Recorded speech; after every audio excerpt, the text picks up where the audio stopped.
Welcome everyone to another video of Vinyl Addict, and this is a flashback to 1981. I have 30 records, and I'm gonna, share my favorites. And before I get into this, though, please don't forget to hit the like button, comment on this video, share this video, and if you still haven't, please hit the notification bell for updates. Okay, so with that out of the way, yes, 1981. I was 11 years old, and that was the time. This was the time when I got my first records, actually, and so those picks will be up in this 30 records, and they're my pretty much my top five.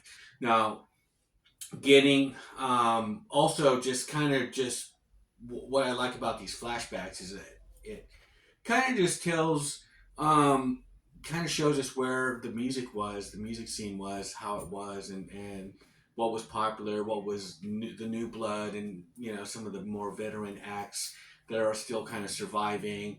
MTV it just started, and so there's like a weird kind of shift going on. And so, without further ado, let's start with number 30, and the band is the Ramones. This one is called Pleasant Dreams.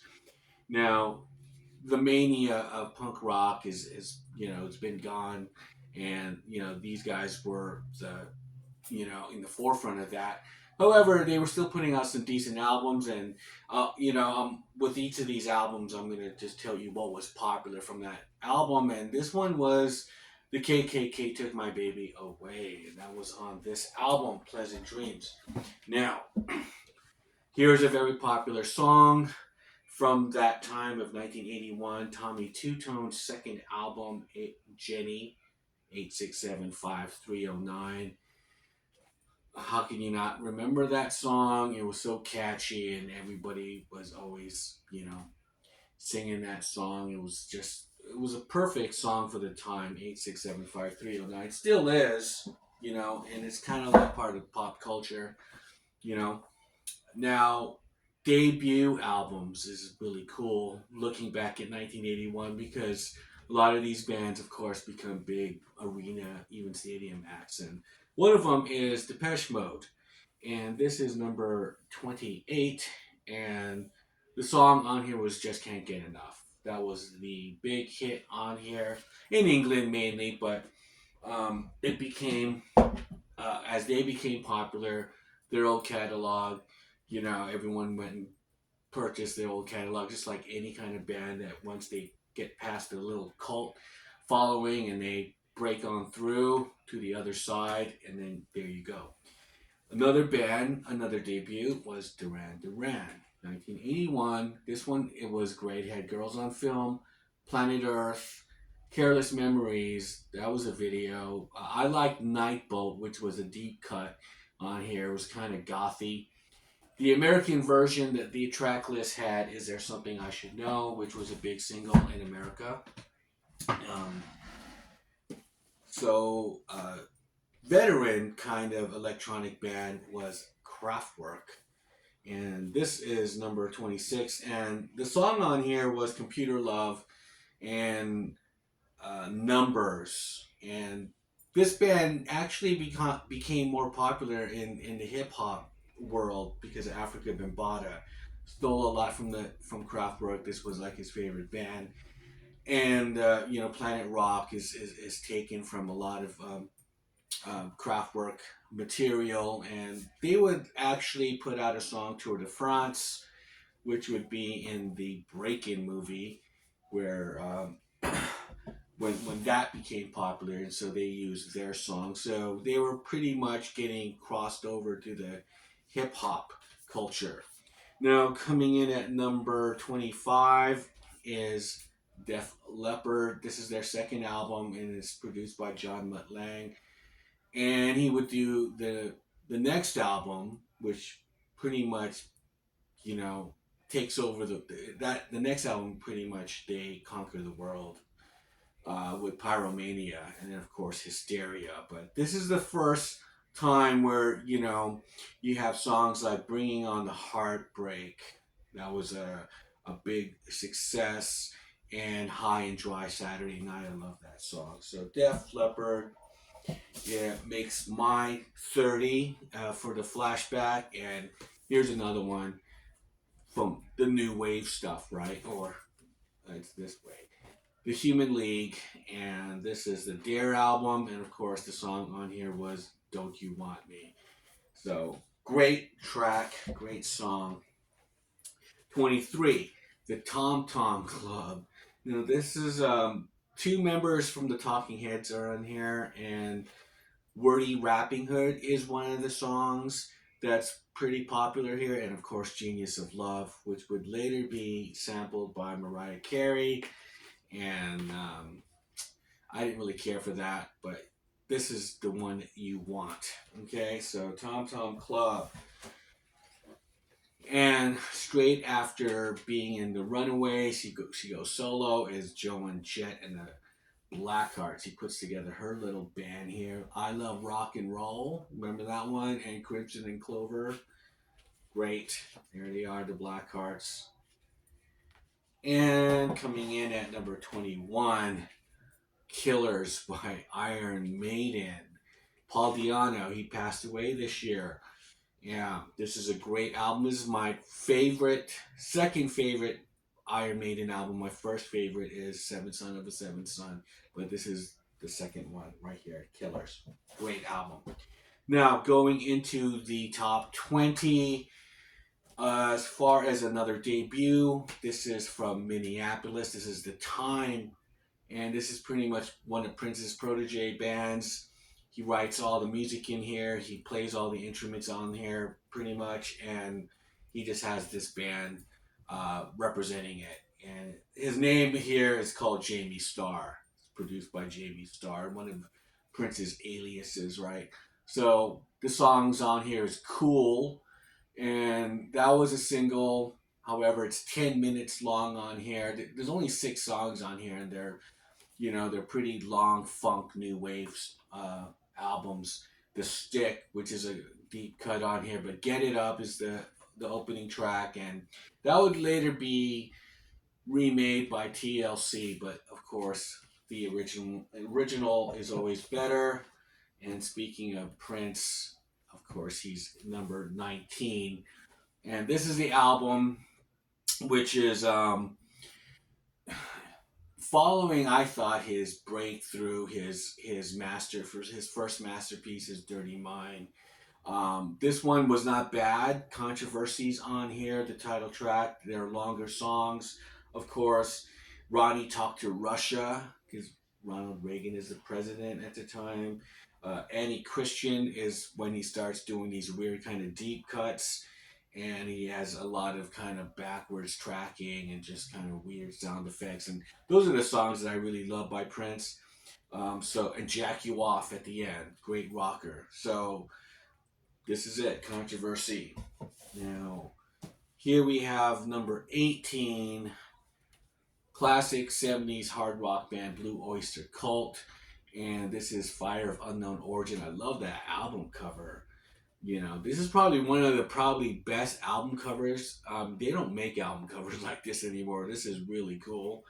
Um, and of course, Burning for You was the main single on here, and Veterans of the Psychic Wars is another cool track on here. That was on the heavy metal soundtrack for the film, which was an animated film based on the magazine Heavy Metal, and so it's also on here. But yes, that's a great cover. Now coming in at number 17, we have former Black Sabbath singer Ozzy Osbourne and Randy Rhoads' last album. This is the second one after Blizzard of Oz, which I like this album a lot more. Diary of a Madman, Over the Mountains on here, Flying High Again, You Can't Kill Rock and Roll is great. Believer, I love it live. Randy sounds great. The Blizzard of Oz band sounded great live. But yeah, Believer is really eerie.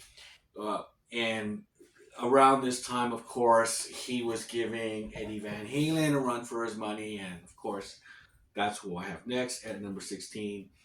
And this is an underrated album. I always felt, and I made a video of Van Halen's Fair Warning album as underrated album, popular band, and this is one of my favorite albums from the David Lee Roth period. Main Street is on here, so this is Love, and of course Unchained. So there you have that. Coming in at number 15, this was really popular. Um, Angel is a centerfold, or Centerfold was the hit on here, the Jay Giles band, and the title track Freeze Frame from Boston, I believe this band is. So Jay Giles band. And now coming in at number 14 is Modern Times by the Jefferson Starship. And this is the Mickey Thomas era. They were getting kind of heavy with this lineup, and Ainsley Dunsbar, who was in Journey, and he's here playing drums. Awesome lineup here. This is the album before this had Jane, and I feel like this is a really good lineup, and the songs on here is Find Your Way Back, Stranger, which is Grace Slick singing that one. That was a successful hit. I did like the deep track Stairway to Cleveland. And so there we have Modern Times. And of course, another kind of legendary band, uh, popular late 60s, 70s, is The Who. They come in early 81 with this album. They have Kenny Jones replacing Keith Moon because he passed away. And there he is right there. He's from The Faces. You better, you better, you bet. Remember that song? Um, Don't Let Go of the Coat. There's a lot of good songs on here. The Quiet One, Another Tricky Day. Yeah, this was a good one. I think it was their last best album. I didn't really care for the It's Hard album, the one that followed this one, but this one was really good. And coming in at number 12, Face Value by Phil Collins. Former Genesis, or he was still kind of juggling in Genesis and solo stuff. In the Air Tonight, of course. And he comes up with that gated reverb drum production sound that everyone else would be copying in the 80s. But that signature trick, and I Missed Again is on here. This is the song In the Air Tonight, of course, with the drum fill that everyone is like in our heads. It was that was the part that just grabbed everybody. And the song, of course, was on Risky Business. That was a very popular movie in '81 in the summer with Tom Cruise, and that song was showcased on it. And then, which brings us to number 11, and I have Rick James, and this is Street Songs. This was really big at the time. Give It to Me, Baby is on here. That was that bass line. Fucking, that was killer. Of course, Super Freak, so that would, of course, be resurrected by MC Hammer later on with You Can't Touch This. But here it is in all its glory. And number 11, Rick James. Now going into our top 10, the Big Ten. This album here, I love this album. It was very popular at the time, this guy. And I guess he made some bad albums afterwards, but I mean, he will always be remembered for um, this album, Billy Squire, and Don't Say No. In the Dark was on here. The Stroke, that was the lead-in single, and it kind of reminded me of Queen. And but it was produced by Mac, who was producing some of the Queen albums at the time. The one with Crazy Little Thing Called Love, that album, the Silver album. Forgot what it was called, but he also did Hot Space, the follow up. But My Kind of Lover is on here. There was like all kinds of singles on here. Lonely in the Night. Wow, from beginning to end, this was a great album. Billy Squire, Don't Say No. Now going into number 9 is his fourth album, Hard Promises, Tom Petty. and he has the Rickenbacker, the lead-in single, the first track, The Waiting, has that Birds kind of 60s sound, which he's been kind of emulating. And then, of course, it has A Woman in Love is on here as well. The song Insider has Stevie Nicks is as doing the harmonies on here from Fleetwood Mac. And, you know, he wrote songs for her, especially on our number 8 album, which is Belladonna, her debut. And duets on this album, Tom Petty with Stop Dragging My Heart Around. Edge of 17 is on here, of course, and then there's other people like Don Henley, Leather and Lace. So she comes in at number 8. Number 7, these guys are just pretty much getting, this is like their 4th album, I believe, The Police, and Ghost in the Machine. And yeah, I remember when I first heard Spirits in the Material World, I was kind of like, what the hell is that? They had the keyboards in it and everything. Kind of sinister sounding. Every Little Thing She Does Is Magic. Invisible Sun, which was my favorite on this album. So yes, The Police at number 7. Now, number 6, this is a follow up to their big smash Back in Black album. AC/DC's For Those About to Rock, We Salute You. And this would be the last album of the Mutt Lange trilogy, because Highway to Hell, he produced that, and then he produced Back in Black, and he produced this. This debuted at number 1. But just because people were so hungry for some more AC/DC because of Back in Black. But I didn't find it as good as Back in Black, of course. But they do have some moments on here. I Put the Finger on You and Let's Get It Up was songs that were singles on here. For Those About to Rock, of course, the title track. So AC/DC. And the Big Five. Okay, I was in, I believe, 4th grade. Yeah, when this stuff came out. The Cars, Shake It Up. It's another kind of band. I loved the album before it, Panorama. However, this is the one I was kind of introduced to more so. And of course, Shake It Up was the um, lead in single and very catchy. And then, of course, his Easton's guitar solos are just always perfect. I'm Not the One was another song that was big on here, and Since You're Gone. This is the Rhino uh, anniversary one with the double vinyl with the extra songs, Midnight Dancer and Little Black Egg, they do a cover of. So if you ever get a chance to get to hear this one, this special edition, I highly recommend it. So that's number 4. No, that's number 5. The Cars, Shake It Up. Because number 4, of course, is Foreigner 4, Rock and Roll Hall of Fame inductees. And this was the lead-in single was Urgent with Junior Walker on the saxophone. I was playing the saxophone at the time. So it was really cool that this came out. And it has, of course, Jukebox Hero and Waiting for a Girl Like You. Great album, Foreigner 4.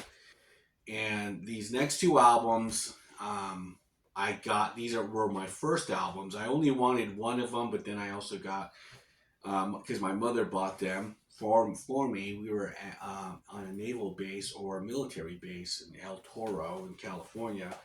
And I heard, you know, these songs, these bands, and so the first one, number 3, is Journey with Escape. And what's on here? Don't Stop Believing, Stone in Love, Who's Crying Now, Still They Ride. All of these songs are, you know, Escape.